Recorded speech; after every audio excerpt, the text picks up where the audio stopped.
Hay una cosa de la que quiero hablar. Estamos preparando el curso de periodismo, pero a mí me dio mucho gusto. Ustedes vieron la entrevista que le hice el otro día a The Warning y me ha halagado mucho, halagado y alarmado al mismo tiempo. Una cosa, mucha gente, vean los comentarios en la entrevista que les hice a estas chicas, han dicho que la conversación que tuve con ellas ha sido la mejor entrevista que les han hecho. Y lo dicen muchas personas que han visto muchas entrevistas que les han hecho aficionados, gente que se dedica a las reacciones, gente de los medios, gente de la televisión, gente profesional y gente muy aficionada, porque por lo que he visto, por eso no era tan difícil que me dieran la entrevista, ellas a todo el mundo le dicen que sí, pues son, repito, encantadoras y maravillosas. Yo estoy encantado con The Warning. Bueno, pero esto tiene que ver con el curso de periodismo del que hemos estado hablando, y yo actualmente estoy buscando la mejor plataforma para poner el curso. La idea es que pueda yo dar el curso en vivo, que pueda yo dar el curso. Ya mandé a traer una pizarra blanca de estas para poder escribir con marcador que se borra, porque así es como yo doy clases mejor. Y luego, aparte de que habrá material de apoyo y aparte de que habrá material gráfico de apoyo, que esos cursos, esas clases se puedan quedar en un depósito para que otras personas se inscriban y puedan tomar el curso enlatado, digamos, ¿no? Entonces estoy buscando plataformas. Si saben de buenas plataformas, me han recomendado, ni una me ha funcionado. Pero bueno, vamos a ver qué pasa con esta conversación. Yo me negué a llamar la entrevista porque hoy la entrevista habitual es más que nada un cuestionario. Cuando uno ve las grandes entrevistas de la historia, no son cuestionarios. Pero es a lo que nos tienen acostumbrados unos periodistas de cuarta categoría, de papel maché. Entonces llevas dos preguntas, lo que decía yo, oiga, ¿y qué opina usted de esto? Y se enchufan el micrófono y dicen, ojalá ya hable suficiente tiempo para que yo cubra mi entrevista. Y yo no sé entrevistar así, porque yo sí sé entrevistar. Y de eso quiero contarles ahora algo. Hay entrevistas que son de acontecimiento, ahí sí no hay mucho más que hacer. Fallaste el gol con el que perdiste el campeonato mundial, la Copa Mundial. Entonces vengo a entrevistarte y no te pregunto, oye, cuando naciste, ¿tú cuándo pensaste que querías dedicarte al fútbol? No, ¿cómo fallaste ese gol? ¿O qué sientes ahora? ¿O te apoyaron tus compañeros después de aquella metida de pata? Vamos a poner al revés, metiste el gol, ¿qué sentiste? Qué guay es meter un gol que te da el campeonato mundial. Este tipo de cosas. Estas son entrevistas de acontecimiento. Ocurre algo y tú le preguntas a la gente sobre eso. Vas con un vulcanólogo hoy, le preguntas sobre el volcán de La Palma y le vas a preguntar sobre los hechos del volcán de La Palma. No le vas a preguntar sobre su carrera de vulcanología o su relación con otros vulcanólogos. Bueno, pero hay una entrevista que se llama de personalidad. Es decir, la entrevista donde tratamos de descubrir algo sobre el entrevistado, no sobre un acontecimiento externo al entrevistado, sino nos interesa el entrevistado, que fue lo que hice yo con The Warning. Yo quiero dar al público información novedosa sobre la persona o grupo de personas a las que estoy entrevistando. Entonces, es una entrevista de personalidad. Mi objetivo era que ellas contaran cosas nuevas sobre su banda, sobre su visión de la música, sobre su trabajo, su forma de ver las cosas, etcétera, etcétera. Cosas que además hicieron maravillosamente bien las chicas de The Warning, que como todos saben soy su super fan. Bueno, pero para eso no es necesario ser fan del entrevistado. En este caso ayuda que sea yo fan, pero hay que actuar como si uno lo fuera. Es decir, hay que prepararse, hay que ver las entrevistas que ya se les han hecho. Yo vi varias entrevistas con The Warning antes de esta conversación. Se trata de no hacer lo mismo.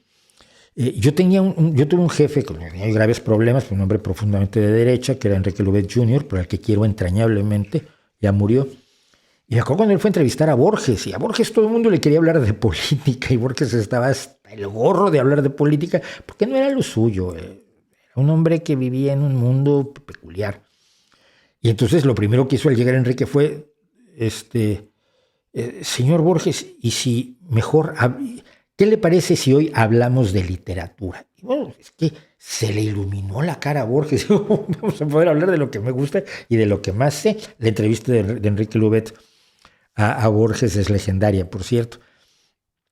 Hay que ver la propia producción. Ellas, por ejemplo, el caso de Warning, hacen muchos streamings en Instagram y hacen todas las semanas, hacen el día de Dani, el día de Pau y el día de Ale. Hacen los behind the scenes o making of. Cuando escriban making of es con una F. Making of quiere decir de no de off, fuera o apagado. De sus vídeos, de sus grabaciones. Ahora han estado subiendo cosas de la grabación del EP Mayday y demás. Yo las veo porque me estoy preparando. Hay que hacer los deberes. Si no sabes del tema, primero tu jefe es imbécil porque no tiene por qué mandarte a hacer una entrevista de un tema que no controlas. Pero segundo, ya que fuiste, pues tienes que enterarte del tema para no quedar en ridículo. Y conforme vas haciendo esos deberes, te vas planteando las preguntas, las reflexiones, los comentarios, las cosas con las que puedes interactuar con tu entrevistado. Esto lo vemos en muchas entrevistas. No vemos vemos interrogatorios, vemos cuestionarios, vemos mucha entrevista con preguntas obvias y facilonas. Las grandes entrevistas, las que yo considero, si me permiten, las grandes entrevistas, son entrevistas como la que ay, Dios mío, se me acaba de ir el nombre. Este hombre que están ustedes viendo a la izquierda, un hombre de la derecha estadounidense, además,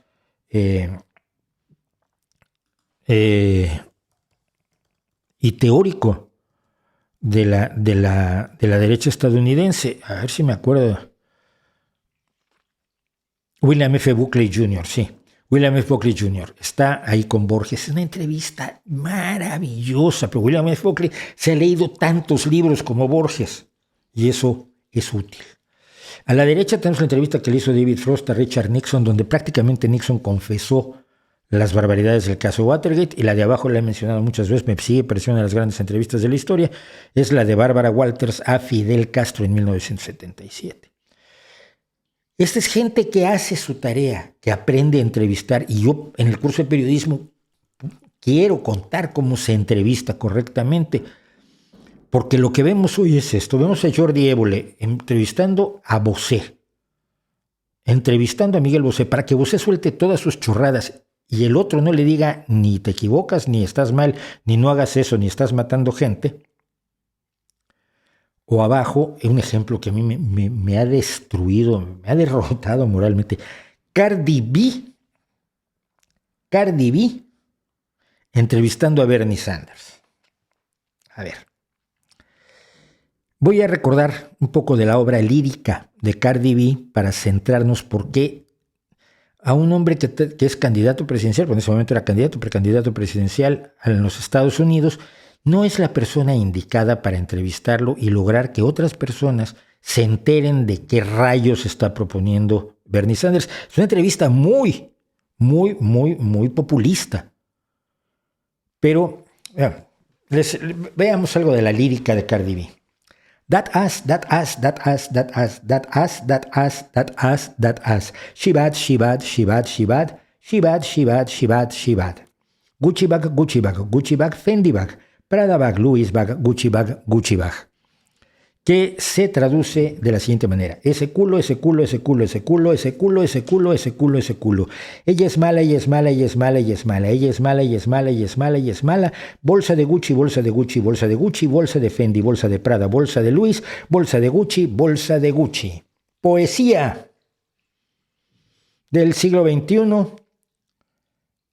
ante un hombre que pretendía un cambio social, que a mí me parece que se quedó un poco en los 70s, Bernie Sanders, ya lo he comentado, pero se puede hacer una gran entrevista a Bernie Sanders. A mí me encantaría entrevistar a Bernie Sanders y preguntarle por qué está en 1976 cuando estamos todos los demás en 2021, por decir un ejemplo. Entonces, es otro de los casos en los que si he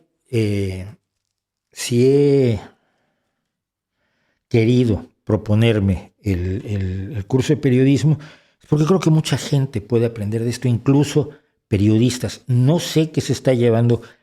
Voy a ver los cursos, los temarios de las carreras de periodismo, pero mucho me temo que sean como los alumnos a los que a mí alguna vez me tocó en México, que les estén enseñando teoría comunicacional y apocalípticos y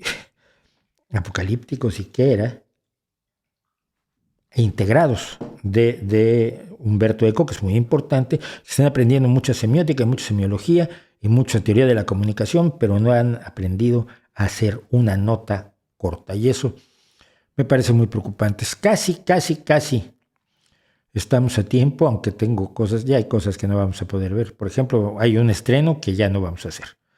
Creo que no tenemos tiempo. Pero bueno, me preguntan, la entrevista de las chicas se magnifica, dice que estaban a gusto, y eso es lo importante, que se esté cómodo y que se note. Sí, pero es que tienes que hacerlo hasta con los que te caen mal. Yo como periodista cultural, una vez tuve unas 8 columnas en Excelsior, porque entrevisté, no me acuerdo el nombre del hombre ahora, el que había sido embajador de México en Chile, precisamente durante el golpe de Estado, cuando la ley Simpson-Rodino contra los inmigrantes mexicanos en Estados Unidos, él era senador, y lo pescamos en la calle, el enviado especial y yo, que era el corresponsal en Querétaro, y habló sobre la ley, no era la Simpson-Rodino, era la otra, la siguiente, bueno. Total, que él era senador de la República y estaba en la comisión que se estaba discutiendo el tema, le metimos el micrófono, le hicimos unas preguntas absolutamente de oportunidad sobre el tema, y al día siguiente buscábamos nuestra entrevista en el periódico, no la encontrábamos, hasta que vimos que era la primera plana, las 8 columnas, las únicas 8 columnas que tengo en mi vida. He entrevistado a Hortensia Bussi de Allende, he entrevistado a Chava Flores, he entrevistado a un montón de músicos y de políticos y de escritores y demás, y siempre he tratado de que se sientan a gusto, porque si no se sienten a gusto contigo, no te quieren responder. Hay una entrevista a Jerry Lewis que le hizo a alguien que se puso pesado y hartó a Jerry Lewis, y es una de las entrevistas más lamentables que puedes ver en la historia. Jerry Lewis está así. ¿Y usted cree que sus películas son dignas de la gente? No sé. Oiga, pero usted cuando empezó, ¿qué soñaba hacer? Lo tengo claro. Le destrozó la entrevista, el tipo lloraba. Están filmando la entrevista y Jerry Lewis decidió destrozarle la entrevista y lo logró redondamente. Entonces, tienes que hacer que la gente esté a gusto contigo. Yo creo que eso es muy importante, independientemente de que evidentemente estoy fascinado, las adoptaría yo a las 3. Soy periodista, estoy de acuerdo con que prepararse para la entrevista, pero ¿no te parece que también es bueno llegar al personaje desde su alma y su corazón? Sí, pero tú no puedes conocer su alma y su corazón. Eso es muy bonito y muy lírico, muy poético. Pero llegas a eso a través de los hechos y los datos. Mira, te voy a poner el caso de mi entrevista, además no la hice yo solo, la hice con Rafael Lubiano, que era el enviado especial de Excelsior, y yo era el corresponsal de Excelsior. Hicimos multitud de entrevistas en aquellos días, fue esos mismos días, era un foro por los derechos humanos en San Juan del Río, en Querétaro, y había un montón de gente. Allí entrevisté por última vez a Alfredo Zitarrosa, mi queridísimo Alfredo Zitarrosa, lo entrevisté para la Cultural de Excelsior. Y entonces entrevistamos a Hortensia Bussi de Allende, hicimos un cuestionario, y yo al final metí unas cosas. Y yo me tuve que ir a mitad de la entrevista porque había que mandar por Telex. Háganme el favor, por Telex estábamos mandando las entrevistas. Había que mandar lo que ya habíamos hecho durante el resto del día, porque esa era la última entrevista del día. Entonces dejé a Rafael con Hortensia Bussi de Allende. Y estoy mandando Telex y de pronto llega, le digo, ¿qué tal la entrevista con doña Hortensia? ¿Cómo acabó? Se de la patada, no quiso responder la última pregunta. Y ya, esa es la base de la entrevista. No hubiera yo creído que le respondiera. Y la pregunta era cuál era su último recuerdo de Salvador Allende en La Moneda, cuando Salvador Allende hace que ella abandone el Palacio de la Moneda. Y doña Hortensia se cerró los ojos, dejó caer una lágrima y dijo que ese recuerdo era de ella, que no era para nosotros. Y yo ya sabía que es que era lógico. Si en tantos años no había contado esos últimos minutos, sus sensaciones de esos últimos minutos en la Moneda, ¿qué nos lo iba a contar a nosotros? Pero era importante que dijera que no lo contaba. Y entonces así abríamos la entrevista. Hortensia Bussi de Allende suelta una lágrima y se niega a contestar. Sus recuerdos son de ella y solo de ella. Se levanta y da por terminada la entrevista. Antes de eso hablamos de ella, hablamos de un montón de cosas y de la entrevista de 20 minutos que le hicimos. Pero yo ya lo sabía, pero ¿cómo lo sabía? Lo sabía porque había leído muchísimas entrevistas con Hortensia Busiri Allende y sabía que ella no hablaba de los últimos momentos en que se despidió de Salvador Allende cuando él le dijo que abandonara la moneda, sabiendo que lo más probable es que no lo volviera a ver vivo.